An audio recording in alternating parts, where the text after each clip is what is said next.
This is a revolving portrait. Cut it up into 12 individual portraits, hold them between thumb and forefinger, flip through, and you'll see Gaspard Félix Tournachon, aka Nadar, spin around. It's a flip book, a way of making moving pictures before the invention of movies. It's the image I use as the cover of my book, mostly because Nadar was always in motion, a true whirlwind. I'm going to leave him spinning up there for a while because on theory that it's good marketing, while I introduce you to Nadar's long and strange career. I'm very pleased to be here at the Maison Française. It's the first time I've spoken about Nadar without having to worry that there's someone in the audience hoping to hear about a top-ranked tennis player who tugs regularly at his shorts. Rafa Nadal won't feature this evening. It's all about 19th century France. Felix was born in Paris in 1820, just a couple of decades after the French Revolution, and died also in Paris in 1910, a few years before the inconceivable carnage of World War I. He was born before the invention of photography, before the advent of the telegraph, and lived just barely to see Louis Blériot fly the first airplane across the English Channel. He lived, in other words, as we do, in a time of tremendous and accelerating change. The hallmarks of modernity, Felix believed, were photography, electricity, and aeronautics, and he was intimately involved with all three. The Tournachon family were bourgeois, a long line of printers and booksellers, what we would call today publishers. Felix's father, Victor, was a romantic, a freethinker, a rebel against social convention. Sadly, he was not a good businessman, and by the time he died, by the time Felix was 10, there were serious money troubles. And then he died horribly of an organic illness of the brain, leaving nothing but debt. And Felix at this point was just 17. He thought briefly about becoming a doctor, but he was already in love with writing and fixated on the idea of becoming an homme de lettres, a man of letters. And so he embarked on his first career, journalist and literary hack. He found work with the small newspapers and magazines that were proliferating in Paris at the time. It was a harem-scarum life. Most of these publications folded within months of their debut. Felix plunged in fearlessly with great gusto, scribbling in the company of a motley assortment of poets and painters, most of whom, like him, were young and penniless, and living in squalid attic rooms and hanging out in cafes or in benches in the Luxembourg. It was these bohemian pals who bestowed his nickname on him, which became his only name and then his trademark. It came from Tournachon, which became Tournadar, and then Nadar. Here's a sketched self-portrait done when he was about 30. Note the tufts of hair sprouting from the middle of his cheeks, a telltale identifying sign. He was peculiarly proud of those tufts. Nadar, as this sketch suggests, was the quintessential bohemian.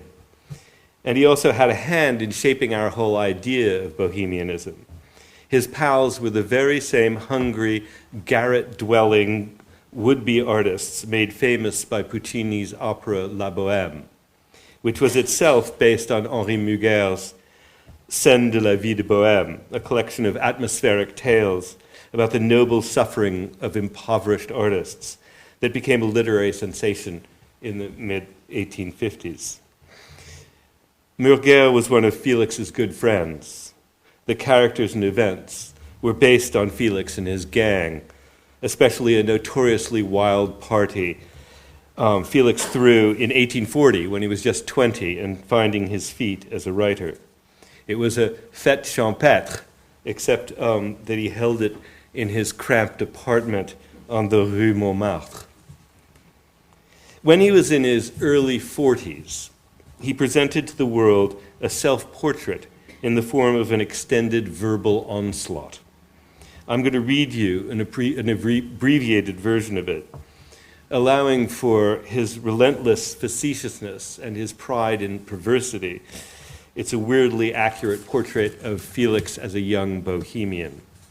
Here we go.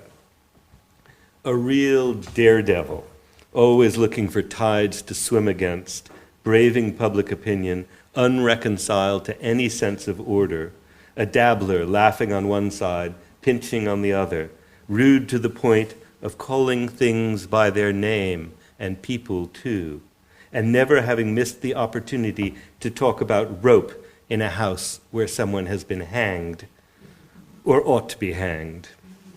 Without moderation or restraint, exaggerated in all things, impatient in discussion, violent in speech, always on the move, and therefore stepping on everybody's toes, which those who have corns will not forgive. Imprudent to the point of temerity, and reckless to the point of folly, having passed his life throwing himself out of sixth-floor windows just to land on his feet. A born rebel vis-a-vis any yoke. Here is the visual equivalent of that simultaneously self-lacerating and self-congratulatory tirade. A bit scary, I know, but this sketch shows us things we can't see in black and white. The most obvious being that Felix had flaming red hair, and those tufts growing out of the middle of his cheek were also red. And he was tall, much taller than the average 19th century Frenchman. He was famous for the hair and the long legs, and this shows us exactly what he was like when he burst into a room. But there's more than Felix's loud physical presence in this sketch. The cartoon catches the ad hoc constructed quality of his identity. His speech bubble has him saying, "Monsieur Nadar, c'est moi." He was always affirming himself, reminding you forcefully of his existence, and he was an epic talker, filling any pause and asking the question and providing the answer. I think of this sketch, though, as a tale of two pseudonyms. Cham, who drew it, also used a pseudonym. His real name was Charles Amadé de Noé. His father was the Comte de Noé, a title Cham inherited when his father died. Cham used a pseudonym so as not to trumpet his aristocratic family name in the press. He had a stable background and a stable identity. He worked for the same newspaper with huge success for 30 years. In Felix's case, as I said, the pseudonym was bestowed by bohemian pals when he himself was a penniless bohemian. Felix used Nadar to give himself a new identity and to impose that identity on the world. Nadar, c'est moi. He insisted on this new self and defended it ferociously, because actually his identity was not stable. The name Tournachon was shadowed by madness and failure. His parents didn't marry until he was 6. And so in his birth certificate, he's listed as their fils naturel, natural son. Fils naturel, as you know, is a polite way of saying illegitimate. This would not have been a stigma in bohemian circles, but combine it with his father's business failures and his gruesome death, and I don't think it's too much of a stretch to say that Nadar's constant motion and self-promotion was his way of proclaiming his legitimacy. He wanted to be famous, to be recognized, and remembered as Nadar. Nadar, c'est moi. And despite, or because of his bold personality, he had hundreds and hundreds of friends. He was irresistibly charming, except that is, if you couldn't bear him.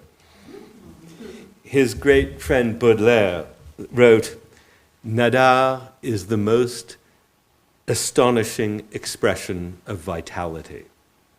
And Felix's younger brother told Baudelaire, and Baudelaire wrote it in his journals, that Felix had all the vital organs in double. Here he is as a seducer, trying to charm with a look the way he so often charmed with his patter. He tilts his head forward, he fixes you with one hopeful eye, the other is deep in shadow. He appeals silently for an intimate connection. As a writer, Felix was headstrong, programmatically unconventional, and long-winded, and also lively and engaging. The passage I read out just now is typical of his bouncy, energetic style. His success with the public was only moderate, however. And when he was about 24, he started to draw cartoons and caricatures. The early work was crude and awkward, but he improved steadily. And by the time he was 28, his reputation as an artist had eclipsed his literary reputation. Many of his cartoons were political in nature, part of his relentless opposition to Louis-Philippe and to Louis-Napoleon.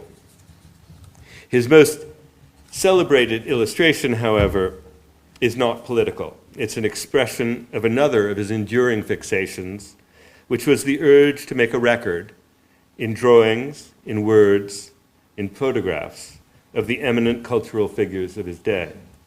He was a curator of celebrities.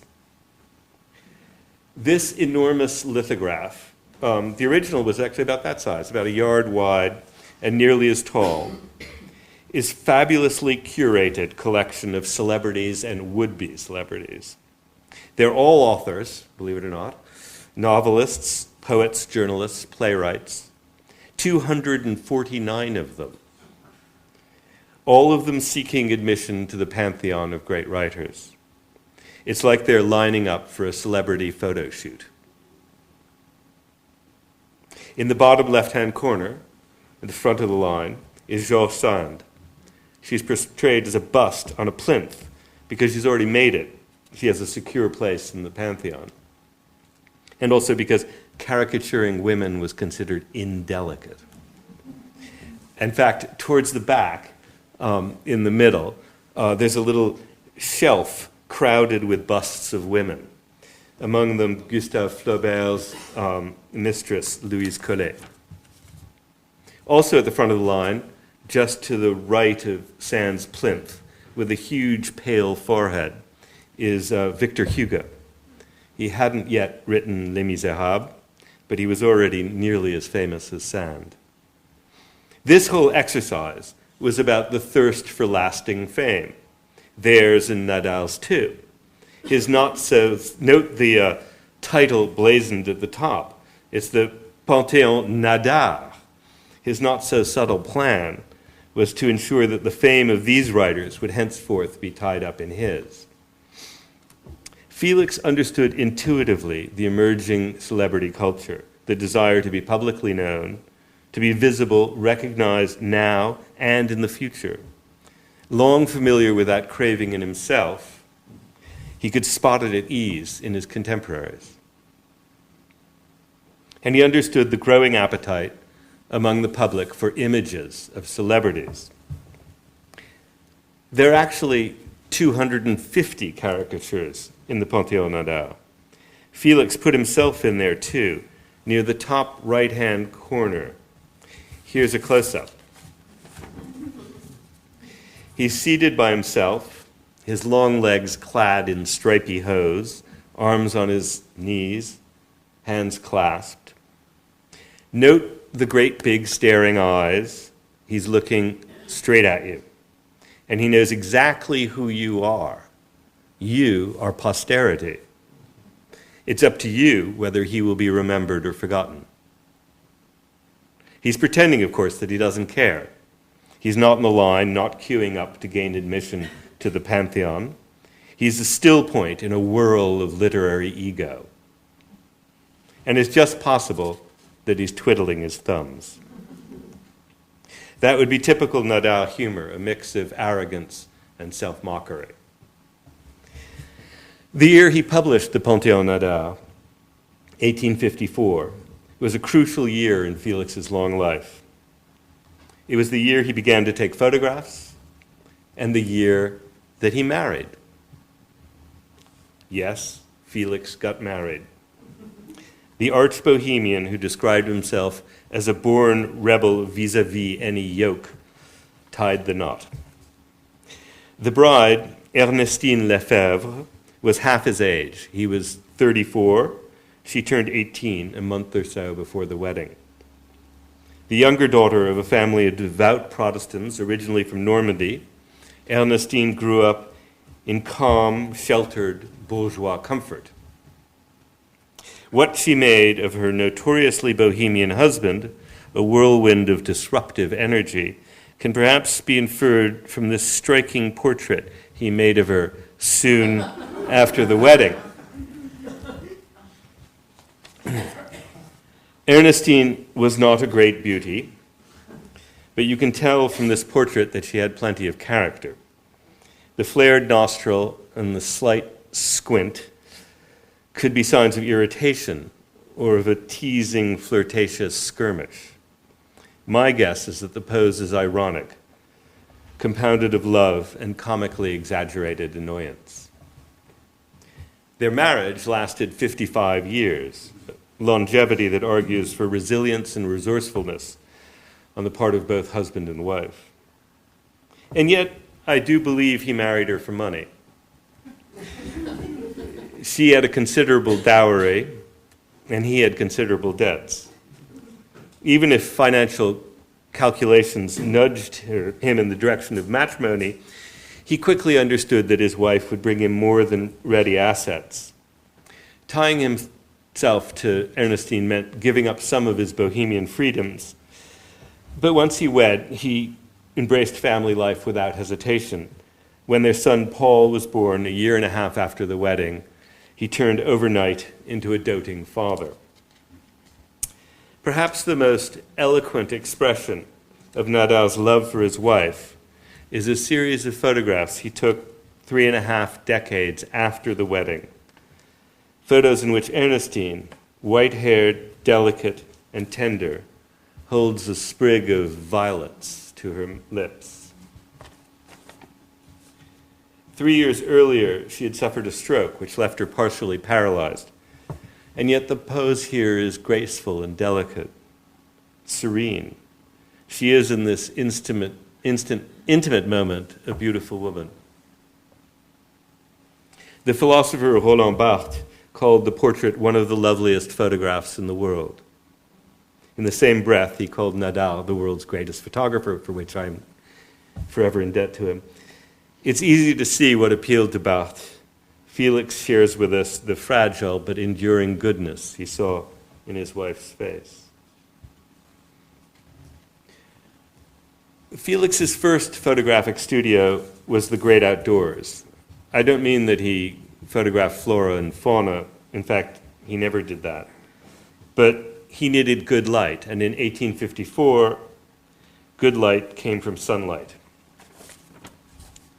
If you wanted your portrait taken by Nadar, you went to his house at 113 Rue Saint-Lazare, crossed a ground floor reception room decorated with a half-dozen lush romantic paintings by his friend Gustave Doré, before stepping out into a gorgeous courtyard garden. You would sit or stand in the sun in front of a neutral backdrop, and Felix would go to work. His first and most important task was to charm you into forgetting the camera.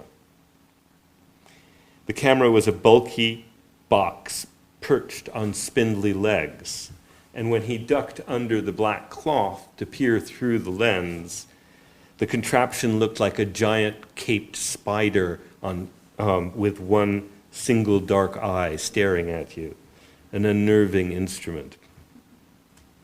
Here's one of his earliest portraits, which happens to be one of my favorites. It was taken in the spring or summer of 1854 in the garden on the Rue Saint-Lazare in strong sunlight. And the subject is the caricaturist and magazine editor Charles Philippon, a hugely important figure in Felix's life. A demanding, inspiring boss, a stern mentor, a friend, a father figure. Philippon's most famous gag as a caricaturist was to use his pen to transform the jowly King Louis Philippe, into a pear. Whereupon the pear became a symbol for the regime, universal shorthand for satirists and enemies of the monarchy. This version is actually by Honoré Daumier after Philippon's sketch, but you get the idea. Balzac, who in 1830 helped Philippon found the satirical weekly called La Caricature, where the pair first saw print, called Philippon Duke of Lithograph, Marquis of Drawing, Count of Woodcut, Baron Burlesque, Sir Caricature. Knowing that, if we look again at Nadar's portrait, the genius of the image, I hope, becomes apparent. Felix thought his friend had a likable face. He described it as open and benevolent, and at the same time full of subtle mockery. In this portrait, I think mockery has the edge over benevolence. And I would bet that the mentor and protege were sparring playfully only an instant before Felix released the shutter. Philippon radiates undeceived intelligence. He brandishes it like his cigar. But behind him, the shadow cast on the backdrop by the bright sun is a perfect caricature. A comic echo of the profile that undercuts Philippon's dignity and at the same time reminds us of his special genius. He is Sir Caricature. I could happily spend the rest of this talk showing you Nadar portraits. I won't, because I also want to give you a sense of his long and varied career. But I can't resist showing a few of his celebrated contemporaries, many of whom were his close friends. Here is the young Gustave Doré. Watchful, anxiously brooding, the 22-year-old offers the camera a sullen challenge. Nadar shows us a young man on the verge. If Doré's confidence builds, the photo suggests, he'll break out with considerable force, filling the empty space around him with youthful energy. And indeed, within a decade, Doré had become the most celebrated illustrator in France. And here's Daumier. Nadar admired him immensely, and this portrait is grand and solemn and full of reverence. And here is Edouard Manet, a portrait made in the early 60s.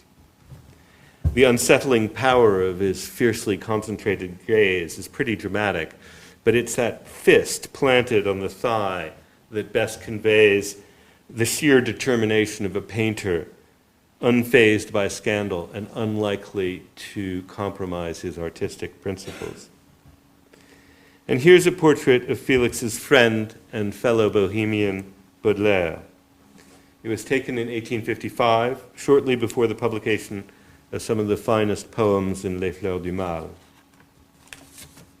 Reclining in an armchair, one pale hand tenderly by his cheek, Baudelaire is a dreamy character caught unawares, and the pose verges on cliché, the poet as mystical seer. It's the only Nadar portrait of Baudelaire that's in any way gentle. Later, the expression hardens. The flat or downturned mouth, always stubborn. The dark eyes glinting with defiance or anger. Felix only took up photography because he'd convinced his feckless younger brother, Adrian, to give it a try. When he saw how quickly Adrian mastered the medium, he gave it a whirl himself, and you've seen the results. Profoundly impressed by the images that Nadar produced, his many friends paid him the handsome compliment of renaming the Rue Saint-Lazare in his honor. They spread the word that if you were an artist of any stature, the place to have your portrait made was the Rue Saint-Nadar. That is, until he decided to expand. In 1860, 6 years after he first peered through the lens of a camera, he signed the lease on this place, 35 Boulevard des Capucines.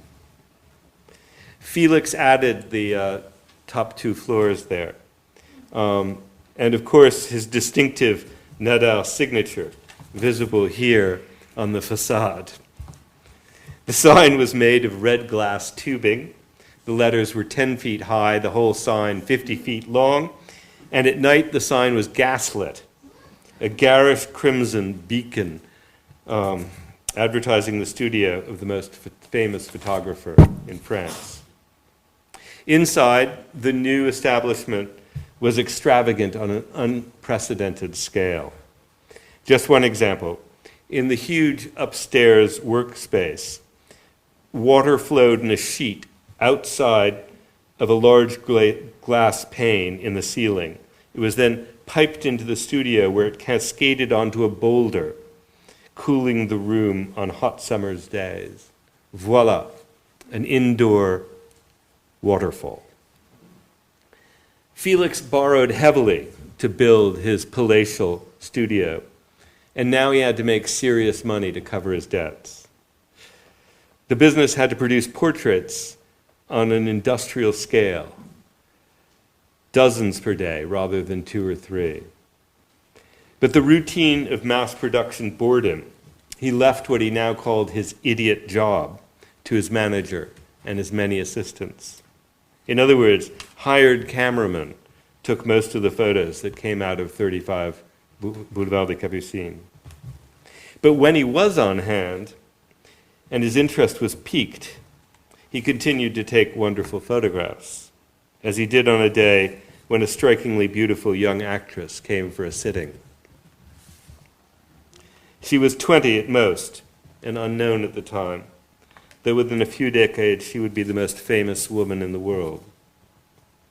Her name, of course, was Sarah Bernhardt, the divine Sarah, and he made the old Nadar magic bloom again. But mostly, Felix's mind was on other things. He'd drifted off, literally. He became obsessed with ballooning, his 4th career after writing, drawing, and photography. Here he is with Ernestine, floating in the clouds. But not really. That's a painted backdrop, and the basket is actually about 1.5 feet off the floor of the studio on the Boulevard des Capucines. Here's an uncropped photo taken the same day. Note the assistant on the edge of the frame. He's standing around looking bored. When they weren't faked, Felix's ballooning exploits were anything but boring. The first time he went up was in 1857, and he was instantly hooked. These, by the way, were gas balloons. For some reason, every single review I get on this book refers to hot air balloons. Felix never went up in a hot air balloon. They were gas balloons, and they were filled with coal gas, the same gas that lit the Paris boulevards. To inflate your balloon, you simply tapped into the municipal supply. Felix's fascination with flight was distinguished by an urgent interest in the problem of how to steer an untethered, lighter-than-air balloon. He decided that it couldn't be done. Even before he made his first ascent, he'd become convinced that only something heavier than air, like a bird, could navigate properly. By 1863, Felix was fixated on the idea of aerial navigation by heavier-than-air machines. He was certain that the air screw or propeller was the key. Essentially, he wanted to build a kind of helicopter. He foresaw a time when man would take off prompt like electricity, soar, then descend, I quote, like a bird at the desired spot. He announced that aviation would erase national borders, eliminate distance, and make war impossible. He called for the end of ballooning. He wrote, "The first necessity of aerial locomotion is to get rid of absolutely all kinds of aerostat." But to raise money for research into aerial autolocomotion, he decided to build a gigantic balloon. Yep. A man convinced that lighter-than-air navigation was impossible, a man calling for the abolition of all balloons, announced that he would build a gigantic one. The idea was that the money raised by charging the public to witness the inflation and takeoff of a humongous balloon would fund research into heavier-than-air flight. So Felix built Le Géant. Here it is. In place of the cramped wicker basket that served as a gondola on an ordinary balloon, Le Géant had a wicker cabin built on 2 levels with 6 separate compartments and room enough on the observation deck for 20. There was a wine cellar and a sleeping compartment. Oh yes, and there was a printing press. Here's a shot of Le Géant next to a standard-sized balloon. You may have seen it on the lovely poster the Maison Française used for this to advertise this event. And it was a great advertising coup to inflate the two together, pure genius. This photo was actually taken on the day of the Géant's second voyage. I think Francine mentioned that 200,000 people gathered to come and look at it. I'm not sure it was quite that many, but it was tens and tens of thousands. Among them was the Emperor, Napoleon III, and his guest, the young King of Greece. And Le Géant took off with 9 passengers aboard, including Félix and Ernestine. It was her first ascent in a balloon, and her last. 16 hours later, more than 400 miles away, in Germany, not far from Hanover, the Le Géant crash-landed so spectacularly that it made headlines on both sides of the Atlantic. They had been floating at a high altitude when Felix gave the order to land the balloon. As they descended, which was done by letting gas escape from a valve at the top of the balloon's envelope, they realized that at ground level there was a gale force wind blowing, and that their rate of their descent was too rapid, way too rapid. The crew did not have the means to make the enormous balloon rise again, and so they had no choice, in other words, but to go through with what promised to be a high-risk landing. And even in ideal circumstances, it would be very difficult to land a gas balloon the size of Le Géant. There would have to be little or no wind, and the weight of the gondola would have to be in near perfect equilibrium with the lifting power of the remaining gas in the envelope. The actual circumstances were dire. In this gale, there was no way to keep the huge balloon from dragging them along the ground like a demonic amusement park ride. Le Géant was not equipped with a safety feature that had been designed as early as the 1830s for exactly this kind of emergency, which was a rip panel that would peel open the envelope for rapid deflation the instant the gondola touched the ground. As a result of this lack, here's what happened next.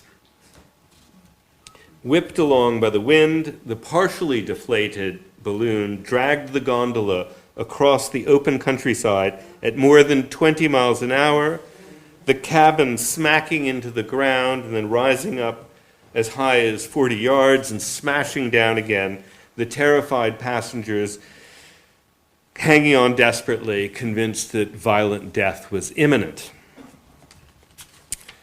The balloon, Nadar described it as a crazed comet, careened onward for almost a half an hour, covering mile after mile, crossing a railway line, as you see there, narrowly avoiding an oncoming train, splashing through a wide stream before clattering into a small wood.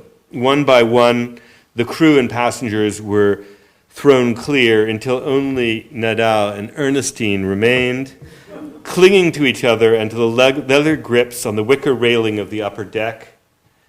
Then they too were ejected just before the stand of trees, halted the balloon's catastrophic progress.